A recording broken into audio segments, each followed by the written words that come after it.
उसने बोतल खोली। सड़कों ने उसी पल अपने होंठ बंद कर लिए।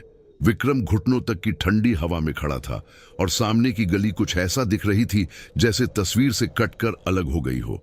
बिजली की एक फीकी रोशनी थी जो धीरे धीरे खून जैसी लालिमा में बदलती। उसकी सांसें तेज थीं, जीभ सूखी थी। 3 कदम आगे एक शीशे की बोतल पड़ी थी। धूसर तरल भीतर हिल रहा था और ढक्कन पर खरोंचों में कोई नाम लिखा था, कोई नाम जो वह नहीं पढ़ सका, पर सीना ठंस गया था। पहले 30 सेकंड में सब कुछ समझदार मगर खतरे से भरा था। एक युवा आदमी, एक अनजानी गली और एक बोतल जो पैरों की ओर चिल्ला रही थी। विक्रम ने हाथ बढ़ाया। बोतल गर्म थी लेकिन भीतर अंधेरा इतना ठंडा लगा कि वह कंपकपी से पीछे हटना चाहता था। फिर बोतल ने धीरे से आवाज की। ऐसा ऐसा नहीं था जिसे कान सुनते हों, यह दिमाग पर सुई की तरह चुभती धुन थी। उसने बोतल झटका, फिर अपने आप खोल ली। आवाज और तेज हुई। सन्नाटा टूट गया। सड़कों ने निगली हुई सांस छोड़ दी। विक्रम ने बोतल अपने पास खींच ली। वह शहर छोड़कर आई हुई गली थी।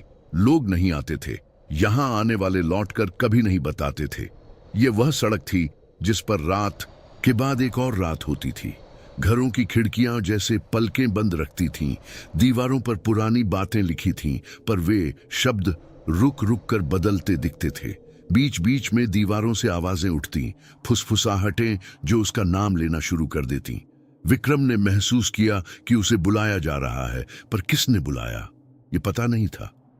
बोतल ने उसे धकेला और उसने अपनी उंगली के किनारे से ढक्कन हटा दिया। पहली अजीब घटना तेज और स्पष्ट थी।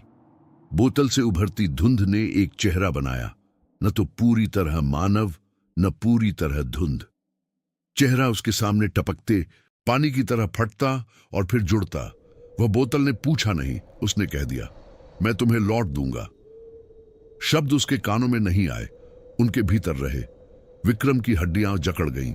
झक के बीच बोतल ने एक तस्वीर दिखाई, मां, बचपन का घर, एक लड़की की हंसी, और वह तस्वीर विक्रम के सीने में चुभ गई। उसे लगा कि कोई उसे वापस दे रहा है जो खो गया था। बोतल ने और कहा, कुछ बदलने दो। विक्रम ने सोच लिया कि यह ऑफर है, छोटा, खतरनाक मगर आकर्षक। उसने मांगना शुरू किया जैसे कोई गलत तरह का सौदा। पहले उसने सोचा, मुझे अकेलापन खत्म चाहिए। सड़क की दीवारें हल्की सी हिल गईं। एक घर की खिड़की में रोशनी सी जल उठी। किसी ने नमक और चावल की तरह छोटे छोटे कदम उसके पीछे रख दिए। फिर अगले दिन विक्रम को एक फोन आया। वह आवाज जिसे वह सालों से याद कर रहा था, उसका पिता। यह पहले तो उसका जीवन में आशा लौटा, पर साथ में एक सूखी आवाज आई, तू क्यों उस गली में गया था? विक्रम ने कहा, कुछ नहीं, और बोतल ने हंसकर उसे चूमा। हंसी ऐसी थी जैसे किसी ने पुराने घाव को खुजलाया हो। सिग्नल बढ़े। हर छोटी मांग का जवाब था, पर हर जवाब ने नया खालीपन छोड़ा। जैसे हर चीज जिसकी कीमत वो चुका रहा था, कुछ का आकार बदल रहा था। विक्रम की आंखों के सामने असली यादें पतली पड़ती गईं।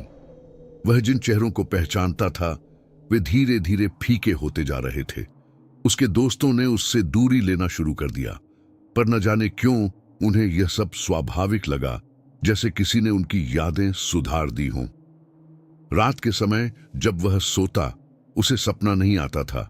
उसके सपने चुप हो गए थे और उनमें केवल बोतल की खामोश आवाज रहती थी। सिग्नल जो बढ़ते गए वे चिंताजनक हो गए। सड़क पर अघोषित नक्शे बदलने लगे। रास्ते जो जाना पहचाना था अब घुमावों और गाढ़े अंधेरों से भरे थे। विक्रम ने देखा कि हर घर की दीवार पर अब वही खरोंचें हैं जो बोतल के ढक्कन पर थीं। लोग जो रहस्यमयी थे रात में बाहर आते और बोतल को देखने आते। वे झुकते, उससे कुछ पूछते और लौटते हुए उनके चेहरे पर अजीब शांति और भय दोनों होते। एक बूढ़ी महिला ने उसे छेड़ते हुए कहा, वह मांगता है पर वह लेता और बदल देता है। उसने पूछा, किसे? और महिला ने केवल कहा, तुम्हें। विक्रम ने उसका हाथ छुड़ाया और भागा। उसकी हंसी पीछे से आई, धीमी और बड़ी, जैसे कोई पुराना क्लॉक टोल रहा हो। खोज तभी आई जब विक्रम ने गली के एक सूखे कुएं के पास एक तख्ती पाई। तख्ती पर काले स्याह अक्षर 90 के दशक की तरह लिखे थे, बोतल को मत खोलना, नीचे एक नाम और तारीख, पुरानी छोटी सी दुकान जिसने बोतल को बेच दिया था। विक्रम को झटका लगा। यह नाम किसी पुरानी घटना से जुड़ा हुआ था। उसने दुकान ढूंढी पर दुकान नहीं मिली, सिर्फ जर्जर अलमारियां और पुराने कागज जिन पर उसी बोतल के चित्र बने थे। चित्रों में लिखा था, आवाज मांगती है, कीमत तय नहीं। किसी की पेंसिल ने साथ में लिखा था, ये आत्मा नहीं, ये भूख है। खोजने की तीव्रता बढ़ी। विक्रम ने पड़ोस के लोगों से बात की। किसी ने जवाब दिया, किसी ने देखा ही नहीं। एक रात उसने किसी पुराने अखबार के कटआउट्स में बोतल का जिक्र पाया। एक हादसा, एक बंद घर और एक युवक जो गायब हुआ था। तस्वीर में वही चेहरे की छाया थी जो बोतल बनाती थी। विक्रम ने महसूस किया कि जो चीज बोतल में थी वह समय के रेशों में फंसी रहती थी। हर बार जब कोई बोतल खोलता वह रेशों को खींचती, नया घाव बना देती। बोतल ने विक्रम को चेताया नहीं किया, उसने बस देखा और फिर उस चेतावनी का स्वाद लिया। घबराहट अब घरेलू हो गई थी। विक्रम ने हर रात बोतल को बंद रखने की कोशिश की, पर वह खुद ब खुद खुल जाती। उसके मोबाइल पर तस्वीरें आना शुरू हुईं। वह खुद अलग अलग आयामों में सड़कों पर अपने बारे में देख रहा था। उसके आकाश के रंग बदलते, उसका चेहरा अलग अलग उम्र में दिखता। उसे समझ नहीं आता था कि कौन असली है, विक्रम ने या वह जो बोतल दिखाती। उसकी छाती में एक आवाज थी जो कहती, तुमने मुझसे मांगा, अब मैं मांगता हूं। और फिर चीखें शुरू हुईं, पहले दूर से पक्षियों की तरह, फिर पास, दीवारों के भीतर, उसके पास के पेड़ों से। एक रात वह गली पर खड़ा था जब एक जुड़वां परछाई उसके सामने अटक गई। दो परछाई, पर एक उसकी चाल का नकल नहीं कर रही थी, वह विपरीत चल रही थी। उसने पीछे मुड़कर देखा, खुद का परछाई पहले ही उसकी दिशा में बढ़ चुका था। बोलने की जरूरत नहीं थी, हवा ने शब्द बना दिए। किसने तुमसे बदला लिया? उसकी गर्दन पर पसीना ठहरा। बिंदु यह था कि चीजें अब शारीरिक नहीं रह गईं, वे उसके दिमाग पर चढ़ने लगी। वह भूल गया कि उसने कभी किसे प्यार किया था। केवल बोतल की आवाज टटोलती रही। खोज का अंतिम टुकड़ा तब मिला जब विक्रम ने एक पुराना ऑडियो टेप पाया, उसकी मां के पुराने सामानों में छिपा हुआ। टेप पर एक आदमी की आवाज थी, कमजोर, फुसफुसाती हुई, ये बोतल, इसे कभी मत खोलना। चाहे कितनी भी कमी हो, चाहे कितनी भी तड़प, ये नाम ले लेती है, ये वापस मांगती है। और उसके बाद वही धड़कन जो अब बोतल की थी, एक धीमी हंसी और आवाज, मैं वह हूं जो तुम्हें वापस दे सकता है और तुम्हें चुका भी सकता हूं। टेप में एक सूक्ष्म चीख और फिर मौन। ऑफिस की पुरानी छवि से पता चला कि बोतल को एक शख्स ने बनाया था, एक व्यक्ति जिसने लोगों की यादों और हिस्सों को बोतल में बंद कर दिया था ताकि वह खुद अमर रहे। पर कुछ टूटा। अब बोतल खुद बना रहा था, खुद खाते हुए। कथानक की गति अब टूटने लगी, घोड़े की टक्कर की तरह। विक्रम ने सोचा कि वह इसे खत्म कर देगा। उसने बोतल को सड़क के बीच में जलते हुए कूप में फेंकने का निर्णय लिया। वह रोशनियों से भरी रात में गया। उसके हाथ कांप रहे थे, पर निर्णय कठोर था। बोतल ने भी शांतता का नाटक किया। वह बोतल को फेंका, पर जैसे ही बोतल जमीन छुई, वह फटकर चौगुनी हो गई। कांच के टुकड़े हवा में उठे और उसकी आंखों में चमकने लगे। कांच के टुकड़ों ने उसके चेहरे को छुआ, न सिर्फ त्वचा बल्कि दिमाग के सतह को। उसने महसूस किया कि बोतल के टुकड़े उसके अंदर भी उतर रहे थे। दुनिया मुड़ गई।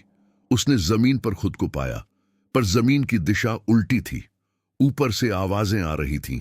वह उसकी मां की नहीं, पर किसी पुरानी आवाज की, जो उसकी पहचान को खुद निकाल कर खा रही थी। क्लाइमेक्स उस समय आया जब विक्रम ने देखा कि वह अपने अतीत की स्मृतियां किसी और के हाथों में दे रहा है। हर याद जो उड़ती, किसी और की आंखों में चमक उठती। उसने अपनी बीती हंसी देखी, किसी और ने उसे छीना और अपनी पहचान बनाई। विक्रम चीखा, एक मानवीय चीख जो सड़क पर गूंजी और फिर इधर उधर फैली। सड़कों के कोनों से परछाइयां निकलकर बोतल के चारों ओर गोल घेरे बनाकर बैठ गई। बोतल ने कहा, अब तू मेरे भीतर समा जाया कर। उसने उसकी गिनती शुरू की और हर अंक के साथ विक्रम घटता गया। पहले उसका नाम, फिर उसकी हंसी, फिर उसका चेहरा। आखिरकार वह एक रेशे की तरह घटकर बोतल के तल में गिर गया, एक अंधेरी परत के रूप में चिपक गया। बोतल बंद हो गई, बाहर की दुनिया शांत हो गई, पर सन्नाटा गहरा। इंतहा नहीं हुई। कुछ दिनों बाद वहीं सड़ी सी गली की दीवार पर एक नया नाम दिखाई दिया, विक्रम। किसी ने उसे खींचकर खरोंच कर लिख दिया था। फिर किसी ने बोतल को एक नई जगह पर रख दिया, किसी की रसोई के काउंटर पर, किसी के बिस्तर के पास, किसी के बेसमेंट में। और हर जगह बोतल अब एक सौदा प्रस्तुत करती, छोटी आवाज, मीठा वादा। हर बार वह वादा सच करता, हर बार वह मांगता और हर बार वह लेता। अंत में जो सबसे भयानक था, जो लोग कहानियां सुनते हैं वे अनजाने में उस गली की ओर खींचे जाते हैं। किस्मत की तरह नहीं, एक तरह की भूख जो सुनाई देती है यदि आप ध्यान से सुने। बोतल ने नए प्रश्न छोड़े, किसने इसको बनाया? क्या पक्का तरीका था छोड़ने का? पर उत्तर हवा में ही गायब हो जाते, वे सिर्फ शोर बनकर रह जाते। और अगर कभी तुम्हें रात में किसी सुनसान गली में बोतल मिल जाए, चमकती, गर्म और बुला रही हो, तो याद रखना, बोतल सिर्फ लौटाती नहीं, वह जमा कर लेती है। वह तुम्हें खुद का एक टुकड़ा दे देगी और तुम्हें वह टुकड़ा अपनी चिमटी में दबाकर रख देगी। जब तुम हाथ बढ़ाओगे तो वह तुम्हें पूरा कर देगी, लेकिन पूरा होने की कीमत, तुम्हारी चीर फाड़ का वह ठोस हिस्सा कभी वापस नहीं आएगा। विक्रम की आवाज अब कभी कभी बोतल से बाहर आती है, एक सूक्ष्म सुसराहट, जब कोई तौलता है कि क्या मांगनी है। और सड़क वह हमेशा रहती है, धीमी और तैयार, जैसे कोई भूला हुआ दांव जो हर रोज नया शिकार चुनता है। अंतिम पलक झपकते हुए कहानी अपने आप ही लौट आती है, यह जानकर कि बोतल को खोलने वाला अगला व्यक्ति कौन होगा।